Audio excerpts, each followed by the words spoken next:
అగ్రరాజ్యం అమెరికాని మోసం చేయాలని చూసిన ఘనుడు అదానీ అన్నారు బీఆర్ఎస్ వర్కింగ్ ప్రెసిడెంట్ కేటీఆర్. అమెరికాలో పనిచేస్తున్న భారత సంతతి అధికారులకు లంచం ఇవ్వజూపిన మోసగాడు గౌతమ్ అదానీనని విమర్శించారు.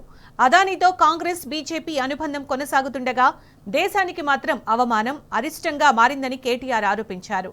రామన్నపేటలో సిమెంట్ ఫ్యాక్టరీ ఏర్పాటు కోసం ఎంత ఇవ్వజూపిండో, మూసీలో అదానీ వాటా ఎంతో తేల్చాలని కేటీఆర్ రేవంత్ను ప్రశ్నించారు.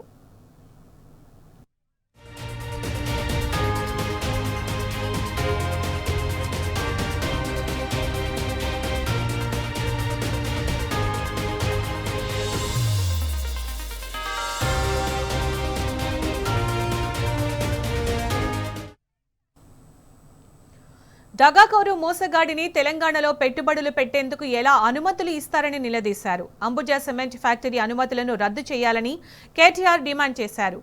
సీఎం రేవంత్ అదానీతో చేసుకున్న చీకటి ఒప్పందాలను బయట పెట్టాలన్నారు.